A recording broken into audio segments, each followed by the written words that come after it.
మాట్లాడుతుంది, మిమ్మల్ని చర్చలకు పిలుస్తుంది, నోటిఫికేషన్లు ఏవైతే ఇవ్వాలో వాటి గురించి ఇప్పటికైనా ఆలోచిస్తుంది. ఇవన్నీ కూడా మనం ఆ రోజు డిస్కస్ చేసుకున్నాం.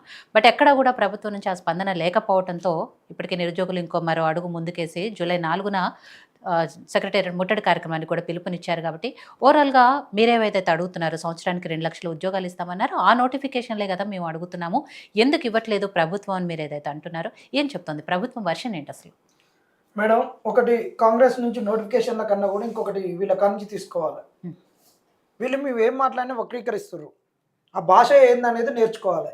అంటే ఇప్పుడు గవర్నమెంట్ పైన ఎలాంటి ఒక స్పందన లేదు, ఈ గవర్నమెంట్ ఒక దున్నపోతు నిద్రపోతుందన్న ఒక పదం మేము వాడినా మీరు మా ప్రభుత్వాన్ని ఇట్టండ్రా, మా ప్రభుత్వం దున్నపోతు ప్రభుత్వమా అనేటటువంటి ఒక ఉపమానాన్ని కూడా వీళ్ళు మమ్మల్ని దున్నపోతే అన్నారు అని దాడులకు దిగేటటువంటి పరిస్థితి ఈడనే చూసినాం. మానవతరాయ్ గారు, మీ యొక్క మంత్రి పొంగిలేటి శ్రీనివాసరెడ్డి గారే ఒక సోయి లేకుండా 6 నెలల సంధి రేపు మాపు అని ఒక మాట్లాడుతూ వచ్చిండు, స్టేట్మెంట్ ఇచ్చిండు జీపీఓ మీద అన్నప్పుడు మానవతరాయ్ గారు నన్ను కొడతందుకు వచ్చిండు. ఆ రోజు ఊరి మీద ఆంబోతులు వేసినట్లు వేసిండు. వాటిని చూస్తే మనము ఇట్ట కొమ్ములతో చెప్తా చూడండి, ఊళ్ళో అంటారు కదా ఏమన్నా గొడవ అయితే కొమ్ముల పేరే తెలిపినట్టు చెప్తున్నారు అన్నట్టు అట్ట లేచి వచ్చిండు. వీళ్ళతోటి మేము డిబేట్కి రావాలంటే అసలు మేము బయట మాకేం డబ్బులు లేవు, మరి బౌన్సర్లను తెచ్చుకోవాలన్నా, మరి తన్నులు తింటే ఏమన్నా చేసుకోవాలన్నా, ఆయింట్మెంట్లు తెచ్చుకోవాలన్నా అనేటటువంటి ఒక పరిస్థితి కాంగ్రెస్ వాళ్ళు పక్కన ఉంటే అనిపిస్తుంది. అన్న నాగేష్ అన్న జర దయచేసి మా మీద దాడులు చేయకరన్నా, ఎందుకంటే గతంలోనే మీ కాంగ్రెస్ పార్టీ సీనియరు ఆయన అన్నాడు, ఆయన కనీసం ఏ పార్టీ కోటేసిండో ఆయనకైతే లేదు, ఆయనకు అసలు నైతిక అర్హతే లేదు. ఎందుకంటే ఓట్లప్పుడు మేము కాంగ్రెస్కు ఓటేయమని అడిగినప్పుడు ఆయన బీఆర్ఎస్లో ఉన్నాడు. ఆయన ఈరోజు మాకెందుకు నీతులు చెప్తాడు? ఆయన లేనే లేడు. కాంగ్రెస్ నొడగొట్టమన్నాడు, అలా కాంగ్రెస్ పట్టాదారు ఎట్లయితాడు, గుత్తాదారు ఎట్లయితాడు? ఓటు వేయించిన వాళ్ళం, కాళ్ళు మొక్కిన వాళ్ళము, కాంగ్రెస్ కడుపులో పెట్టి చూసుకుంటున్న వాళ్ళం మేము గుత్తదారులం. ఈరోజు గుత్తేదారులకు మాకు హక్కు ఉంటుంది.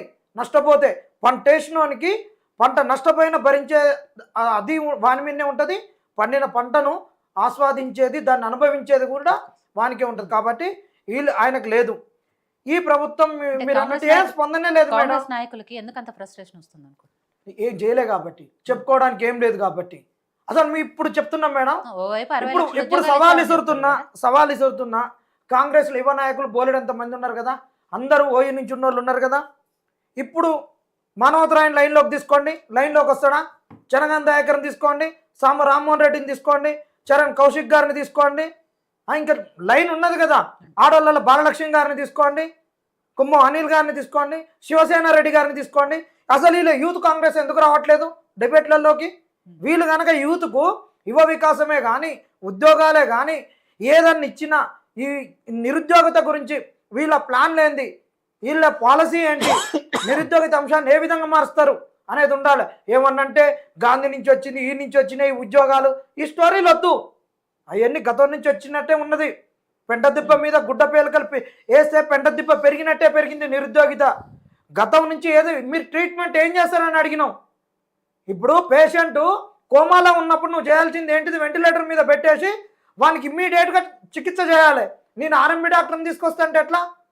ఇప్పుడు నువ్వు సూపర్ స్పెషాలిటీ హాస్పిటల్లో ట్రీట్మెంట్ చేయాల్సింది పోయి నేను ఊళ్ళో ఆర్ఎంబి డాక్టర్ని పట్టుకొస్తానట్టుంది ఇలా చందనం. ఏమన్నంటే గత ప్రభుత్వాల మీద, గత పరిపాలన మీద, వాటి మీద అడవడానికి తప్పితే వీళ్ళదేంది?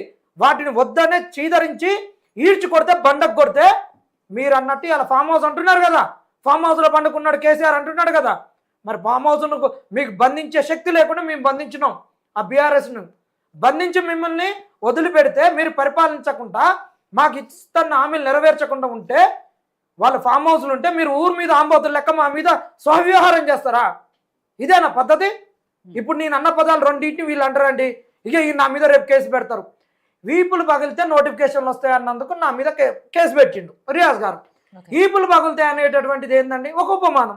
మాకు మరి మీరు అన్నారుగా లాగులు పలక కొడతాం, లాగులు ఇప్పుతాం, లాగుళ్ళకు తొండలు తోలుతాం, పంచాలు ఊడబీక్తాం, పొట్టలు చీల్చుకొని పేగులు మెడకేసుకుంటాం అన్నారు. మరి ఎంతమందిని చంపుతావు? నీ వల్ల మాకు ప్రాణహాని ఉంది అని తెలంగాణ ప్రజలు కానీ బీఆర్ఎస్ వాళ్ళే కానీ ఎవరన్నా నీ మీద కేసు పెట్టిర్రా? మేము అన్నందుకు నా మీద కేసు పెట్టిండు, నాకు నోటీసులు కూడా ఇచ్చిండు, లీగల్ నోటీసులు. మరి ఇదే రియాజ్ గారు అంటే నేను అడుగుతున్నా, నోటిఫికేషన్లు ఇగో నోటిఫికేషన్ అగో నోటిఫికేషన్ అన్నారు. నాకు ఉద్యోగాలు రావు, నోటిఫికేషన్లు రావు, వస్తే నా భావిత్యం ఏందో వస్తుందో రాదో తెలుసుకుందామని తట్టబుట్ట చదువుకొని ఇంటికి పోదామని ఎంజీబీఎస్ బస్ స్టాండ్కో, జేబీఎస్ బస్ స్టాండ్కో, రైల్వే స్టేషన్కో, సికింద్రాబాద్ రైల్వే స్టేషన్ పోయేటానికి నువ్వు ఒక వార్త తీపి కబురని లీకులు ఇస్తుంటివి. బల్మూరి గారు ఇగో నోటిఫికేషన్ అనే, రియాజ్ గారు ఇగో నోటిఫికేషన్ అనే, అరే పోతే అట్లా ఇన్ని రోజులు ఉన్నామని వాళ్ళు తట్టపుట్ట చదువుకొని మళ్ళీ అశోక్ నగర్కి వచ్చి యాడ్నో ఉండి ఉప్పల్లోనో దిల్సుఖ్ నగర్లోనో అప్పులు చేసి చదువుకుంటుంటే నోటిఫికేషన్ ఇవ్వకుంటే వానికి పెరుగుతున్నటువంటి అప్పు భారం తీర్చాల్సినోడు ఎవడు? నిరుద్యోగ భృతి ఇవ్వకపోతే ఇవాళ రియాజ్ గారిని ఎందుకు అడ్డుకున్నారు? అశోక్ నగర్లో ఇది రియాజ్ గారిని ఎందుకు అడ్డుకున్నారు? మరి దీనికి ఎవరు సమాధానం చెప్తారు? మేడం మేము చెప్తున్నాం, రియాజ్ గారిని ఇప్పుడు లైన్లోకి తీసుకోండి, కోదండరాం గారిని లైన్లోకి తీసుకోండి, ఆగ్నూర్ మురళి గారిని లైన్లోకి తీసుకోండి. అసలు వీళ్ళు ఎవరండి? సాక్షాత్ సీఎం గారే చెప్పిండు కదా 2 లక్షల ఉద్యోగాలు ఇస్తాని. ఆయన బట్టి విక్రమార్క గారు ఇద్దరు ఇప్పుడు ఉన్న సీఎం డిప్యూటీ సీఎం వీళ్ళే కదా చెప్పినటువంటిది. మాకు పేపర్ స్టేట్మెంట్ ఇచ్చింది, ఆంధ్రజ్యోతిలో 2 లక్షల ఉద్యోగాలని అడ్వర్టైజ్మెంట్ చేసింది. మరి వీళ్ళు ఎడిపోయారు, సీఎం ఎడిపోయిండు, సీఎం ఎడిపోయింది. వీళ్ళెవరు మాకు అడిగేటోళ్ళు? వీళ్ళెవరు అసలు మాకు సమాధానం చెప్పేటోళ్ళు? ఇది కాదా ఆయన ఇచ్చినటువంటి స్టేట్మెంటు? అసలు ఈ స్టేట్మెంట్ ఈయన ఎక్కడ పోయింది? ఇప్పుడు సీఎం గారు లేరా? నిరుద్యోగిత అంశం అడుగుతుంటే తప్పించుకొని పోతున్నా. సీఎం గారు చెప్పండి, ఆయన లైన్లోకి తీసుకోండి సీఎం గారిని. అంటే మమ్మల్ని అడుగుతున్నారు కదా, ఇస్తున్నటువంటిది మాకు హామీ ఇచ్చినటువంటి ఈ సీఎం ఎక్కడ పోయింది అంటున్నాం. ప్రియాంక గాంధీ గారు ఎక్కడ పోయారు అంటున్నాం. మేము ఇచ్చినటువంటి పోస్టర్లు వీళ్ళే ఉన్నారు కదా. ఇక్కడ ప్రియాంక గాంధీ గారు యూత్ డిక్లరేషన్ ఉంది, ఇక్కడ ఇది ఉంది. మీ సమయం ఎంత అండి? 5 సంవత్సరాలు మీ పరిపాలన. గాడి తప్పిన ప్రభుత్వాన్ని గాలిలో పెట్టినామన్నారు. సంవత్సరం దాటింది, సంవత్సరంన్నర అయింది. ఇంకెప్పుడు ఇస్తారు? ఇంకా జాబ్ క్యాలెండర్ ఏంది? 2 లక్షల ఉద్యోగాలు అంటే జాబ్ క్యాలెండర్ ఏంది? జాబ్ క్యాలెండర్ అడగడం లేదు. 2 లక్షల ఉద్యోగాలు.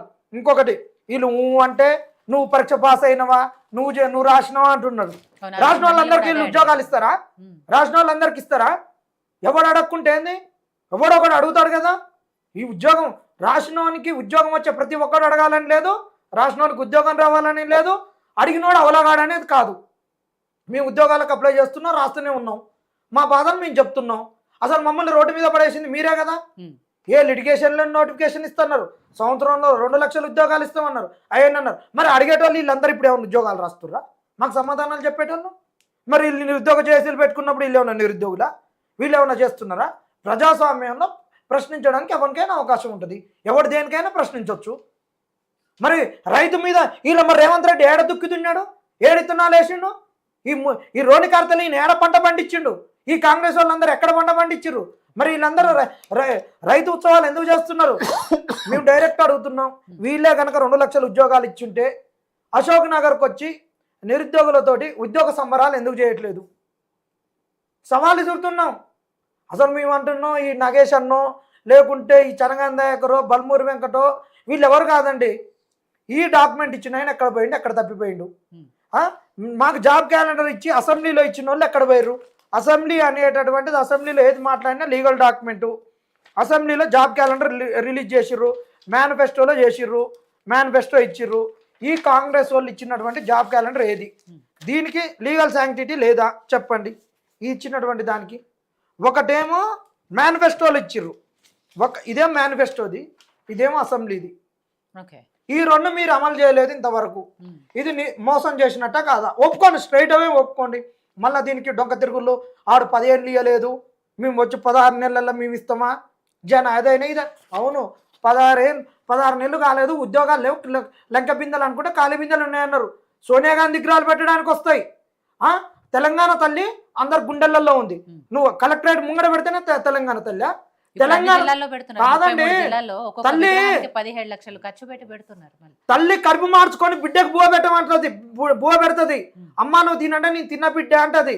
కొడుకు పడినాక ఏమన్నా మార్చక్కలు ఉంటే తింటది, కడుపు మార్చుకొని పంతది.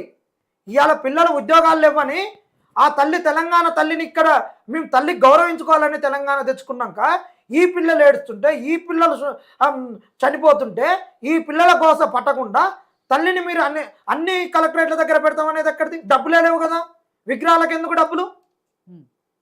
సోనియా గాంధీ బతుకున్న సోనియా గాంధీ విగ్రహాలకు డబ్బులు ఎందుకు? మీరే చెప్పండి. డబ్బులు లేకుండా ఉద్యోగాలు ఇస్తేందుకు డబ్బులు లేవు. సోనియా గాంధీ విగ్రహం పెడతందుకు డబ్బులు ఉన్నాయి, తెలంగాణ తల్లిని విగ్రహం పెడతందుకు డబ్బులు ఉన్నాయి, అన్నిటికీ డబ్బులు ఉన్నాయి మీకు.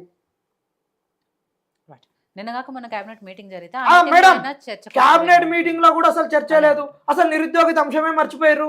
అసలు నిరుద్యోగిత అంశం అనేది ఎంత సీరియస్ అంశం.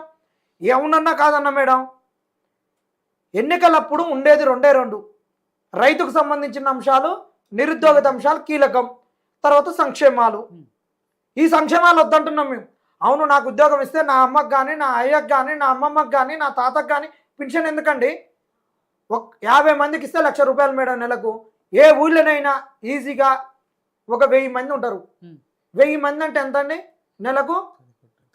50 మందికి 1,00,000, 100 మందికి 2 లక్షలు. 100 మందికి 2 లక్షలు అంటే 1000 మంది ఉంటే 20 లక్షలు. 20 లక్షలు ఇంటూ 12 నెలలు ఎంత అండి? 2 కోట్ల పైచిలకు వస్తుంది.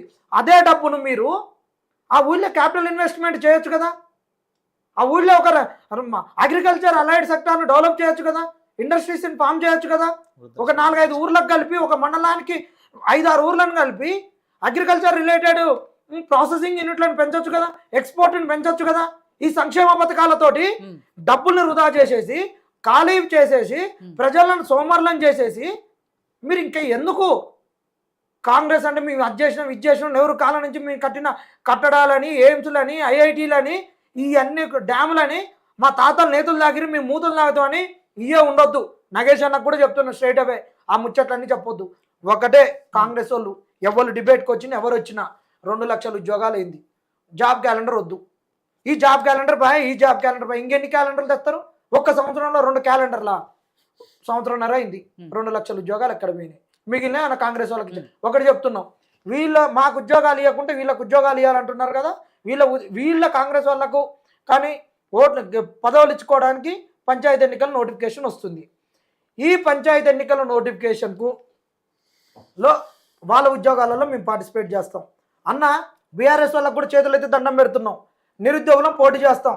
ప్రజానాయకులారా, ఎవరైతే తెలంగాణ ఉద్యమం కొరకు పాటుపడ్డారో, ప్రజా సంఘాలు, ఉద్యమకారులు, కుల సంఘ నాయకులు అందరికీ 2 చేతులు ఎత్తి యోయో టీవీ సాక్షిగా మిమ్మల్ని అందరినీ వేడుకుంటున్నాం. మాకు ఉద్యోగాలు రావట్లేవు కాబట్టి స్థానిక సంస్థల ఎన్నికలలో మా నిరుద్యోగులు పాల్గొంటారు, వాళ్ళు పోటీ చేస్తారు. వాళ్ళందరికీ మీరు డబ్బులు ఇవ్వకుండా, అంటే ఓటర్లకు డబ్బులు ఇవ్వలేరు, వీళ్ళు బీద పిల్లలు అని చెప్పేసి మీ చాయ్ పైసలే వాళ్ళకి ఇచ్చేసి వాళ్ళ తరపున మీరు ప్రచారం చేసి వాళ్ళకు ఉద్యోగం వచ్చేటట్టు చేయండి. వీళ్ళు గ్రామ స్థాయిలో మంచిగా పరిపాలిస్తారు. అది చేయాలి. బీఆర్ఎస్ వాళ్ళు చేయాలి, బీజేపీ వాళ్ళు చేయాలి, ప్రజా సంఘాల నాయకులు అందరూ సపోర్ట్ చేయాలి. క్షేత్రస్థాయిలో కాంగ్రెస్ వాళ్ళు ఎట్ట పరిపాలన చేస్తారో, ఏ విధంగా మూర్ఖంగా పరిపాలన చేస్తారో దానికి అడ్డుకట్టేస్తాం మేము ఖచ్చితంగా. రేపు భవిష్యత్తులో ఇప్పుడు వీళ్ళని గెలిపిస్తే మీకు కూడా రేపు రాబోయే ఎమ్మెల్యే ఎన్నికలలో, ఎమ్మెల్సీ ఎన్నికలలో, స్థానిక సంస్థల తర్వాత వచ్చే స్థానిక సంస్థలకు సంబంధించినటువంటి ఎమ్మెల్సీలలోనే దేనికైనా ఉంటుంది. మా నిరుద్యోగులు మేము మాట్లాడుకోవడానికి అవకాశం ఉంటుంది. మీకు మేలు, మాకు మేలు. ఈ అధికార పార్టీ యొక్క మోసాలను అడ్డుకట్టేయడానికి ఇది అవకాశం ఉన్నది. కాబట్టి నిరుద్యోగుల తరఫున మేము అడుగుతున్నాం, దానికి మీరు మద్దతు ప్రకటించాల్సిందే. ఇక్కడ బీఆర్ఎస్ వాళ్ళు కానీ, బీజేపీ వాళ్ళు కానీ అందరూ, కాంగ్రెస్ వాళ్ళ తడా కింద మేము చూస్తాం స్థానిక సంస్థలలో. యాదగిరి గారు, ఇక్కడ నిరుద్యోగులకు సంబంధించి అంటే ఉద్యోగాలు ఇవ్వలేదు, నోటిఫికేషన్లు ఇవ్వలేదు, తెలంగాణ తెచ్చుకున్న తర్వాత కూడా తెలంగాణ ఉద్యోగులకి, నిరుద్యోగులకి అన్యాయం జరిగిందనే ప్రధాన ఆరోపణ బీఆర్ఎస్ ప్రభుత్వం అప్పట్లో ఎదుర్కొంది. అధికారం కోల్పోవటానికి కూడా కారణమైంది. కాంగ్రెస్ ప్రభుత్వాన్ని అధికారం